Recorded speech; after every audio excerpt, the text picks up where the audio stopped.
오늘은 그날 밤의 은혜라는 제목으로 여러분들과 함께 말씀을 나누겠습니다. 사도 바울이 활동하던 당시 유대교 안에는 크게 세 개의 당파로 나뉘어져 있었습니다. 바리새파, 사두개파, 에세나파 이렇게 세 개인데요.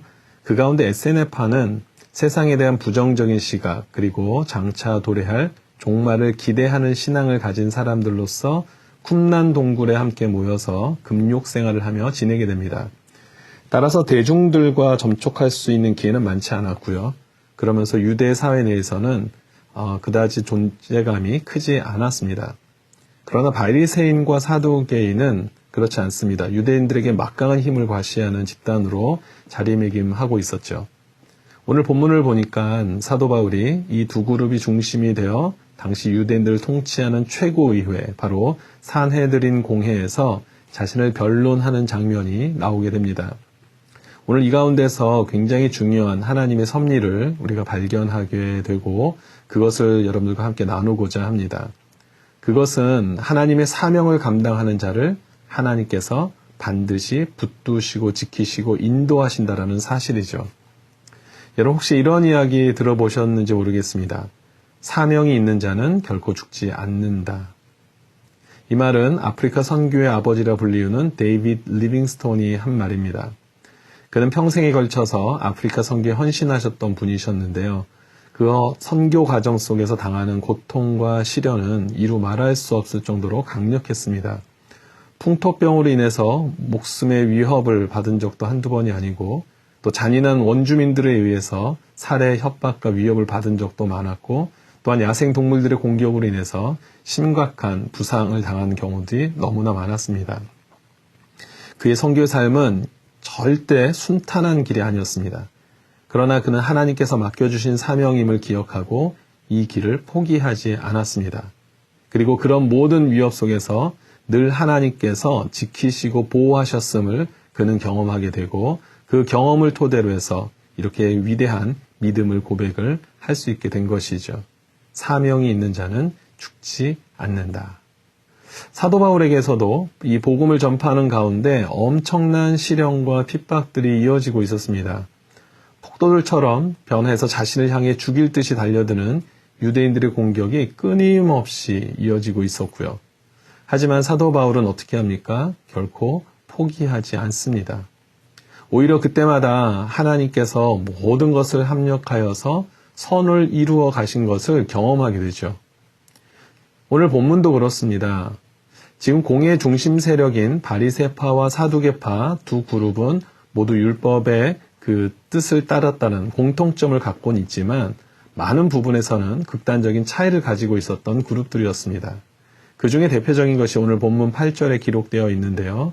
8절 말씀을 제가 한번 읽도록 하겠습니다.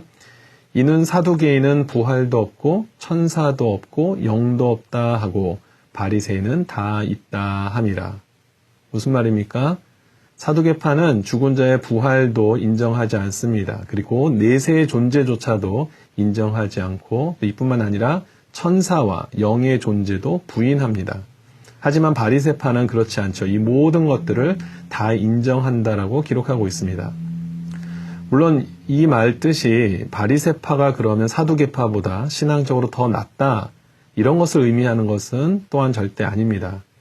왜냐하면 예수님께서는 바리새인들을 가리켜서 독사의 자식이라고도 부르기도 하시고 회칠한 무덤이라고 이렇게 비유하실 정도로 그들의 신앙생활은 사실 매우 형식적이고 정직하지 못했기 때문에 그렇습니다.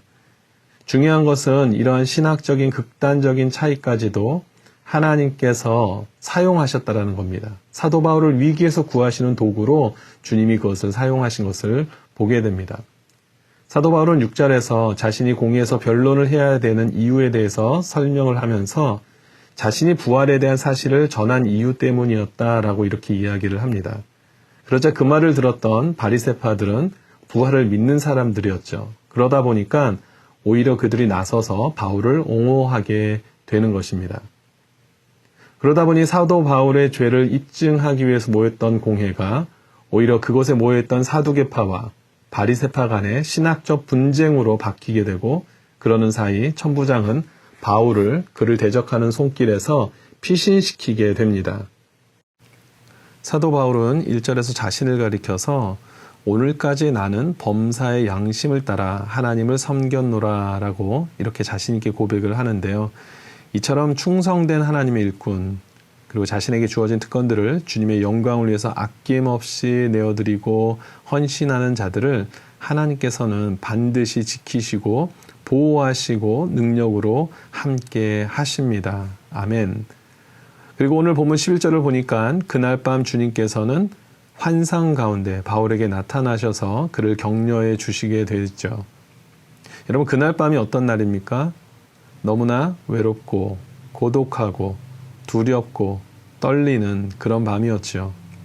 내가 가고 있는 이 길이 진짜 맞는 길인가? 내가 이렇게까지 정말 해야 하나?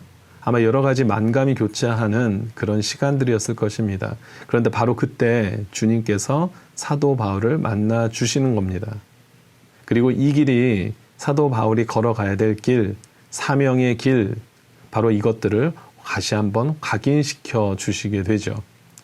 여러분, 혹시 말씀대로 순종하는 가운데 신앙생활을 잘 또 이끌어가는 가운데 많이 지치고 외롭고 두렵고 정말 사도 바울처럼 정말 내가 이 길을 걸어가는 게 맞는 것인가? 그렇게 고민되는 시간을 보내고 계신 분들이 계십니까? 사도 바울이 체험한 그날 밤의 은혜가 우리 모든 성도님들에게 임하시기를 주님 이름으로 축원드립니다. 그날 밤의 은혜를 통하여서 다시 한번 믿음의 확신을 얻게 하고 다시 한번 그 믿음의 확신 속에서 우리 남은 인생을 말씀에 순종하며 더 이상 방황하지 아니하고 올인하는 우리 귀한 성도님들 되시기를 주님의 이름으로 간절히 축원드립니다.